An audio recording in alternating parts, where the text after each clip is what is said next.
Alright guys, welcome into my official top 10 college basketball arenas of 2024, where I give off my 10 favorite arenas here this year.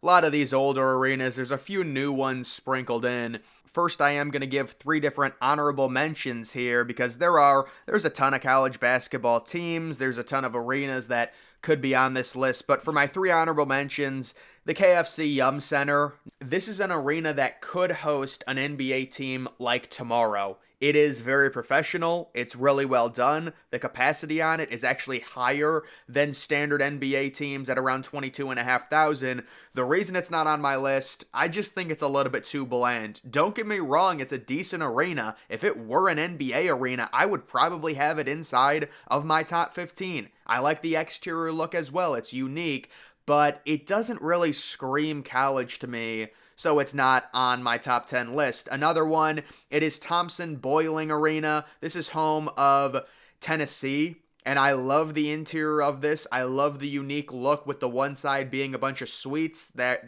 really the only arena in college basketball where it is like that. And then you've got a bunch of seats. You've got an upper deck section going all the way around three quarters. You've got a bigger capacity. I'm not including it inside my top 10. You also have kind of the dimmed lighting during the Tennessee games. I like the interior of this arena a lot. It's built up really well, but it's not inside my top 10. And then UD Arena, the University of Dayton, they did a nice exterior and interior renovation to this arena. It gets extremely loud.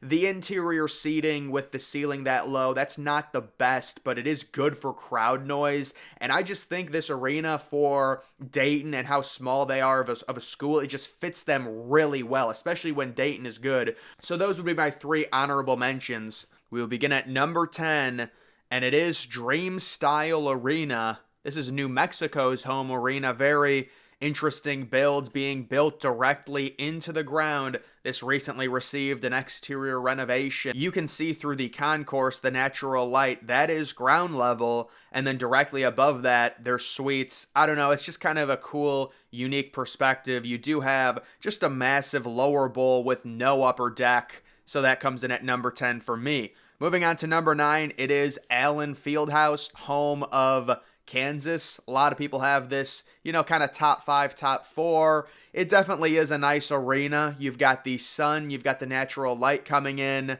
It's always great when Kansas hosts like a 4 o'clock Saturday game in early February or late January. You can see the design of the arena, the different color seats. It's very bright. Another thing about Allen Fieldhouse, it is going through a renovation in the coming years, not really to the actual seats, more so to the exterior along with the concourses as well. But this is another one. There really is no upper deck, kind of gives a nice homey feel to it. It comes in at number 9 for me in terms of best arenas. Moving on to number 8, it is Gallagher Arena, home of Oklahoma State. I've just always loved this arena ever since I was a kid. I think it's due to the massive singular lower bowl approach where all of the seats are connected. Also, the seat color to match Oklahoma State, the Cowboys colors. I like that. That's another unique aspect of it that makes it different.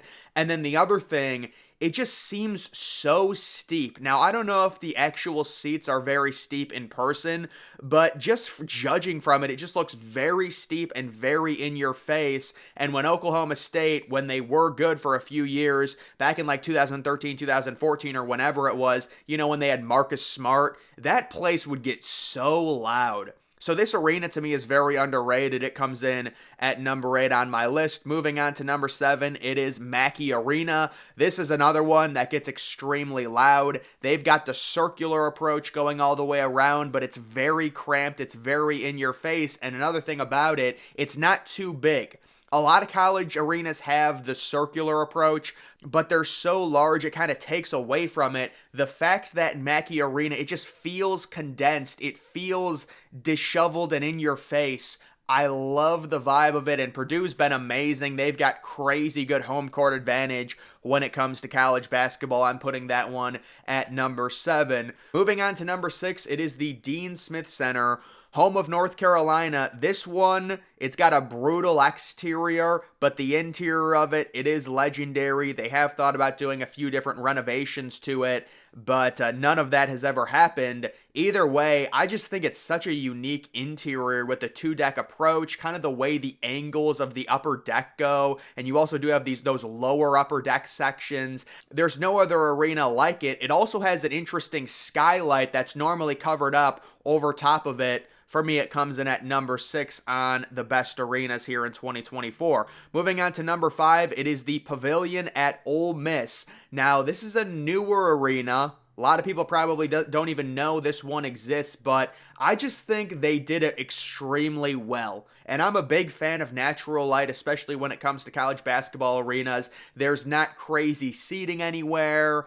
Ole Miss has a very nice thing going on. The exterior with the columns looks really nice. For a newer arena, you know, normally all these lists consist of older arenas. I wanted to throw a newer one in, and I think Ole Miss did a really good job with their Pavilion. We're also seeing Alabama possibly do something similar with a bunch of natural light, but it just looks like a nice arena on the interior to me. A really well done, newer college basketball style one. It comes in at number 5. Moving on to number 4, it is the JMA Wireless Dome.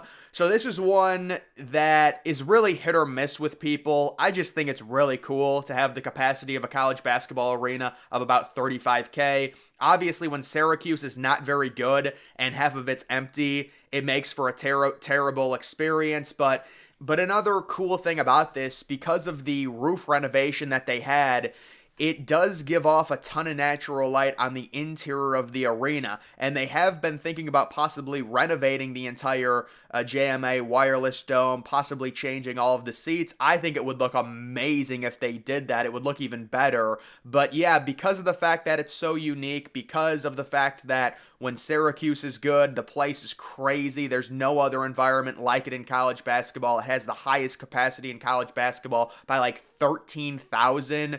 You know, for me, it's got to be on this list. And also, you do have the natural light coming in through the top.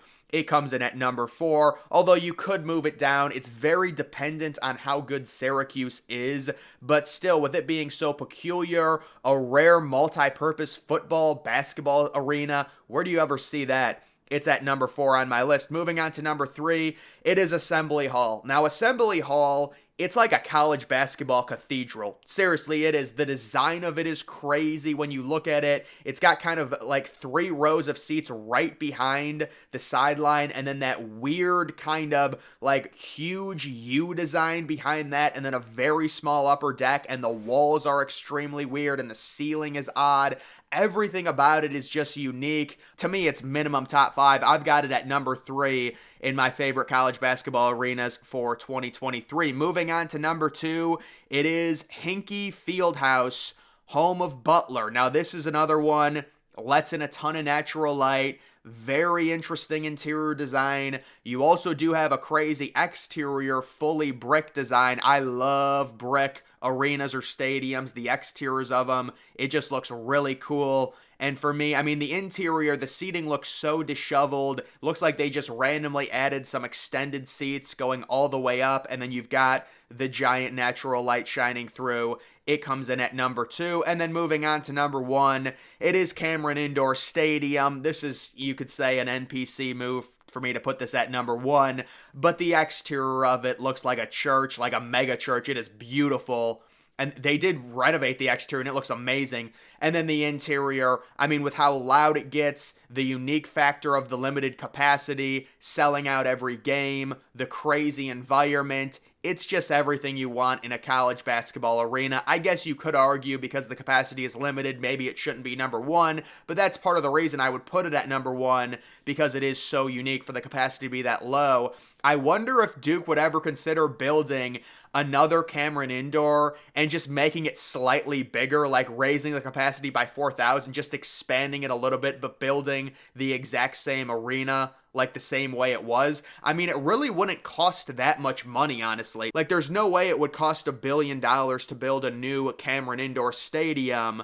But for me, it comes in at number one on my top 10 favorite college basketball arenas here in 2024. Either way, guys, that is going to do it for this video. Make sure you're following me on X. Link to that's always in the description.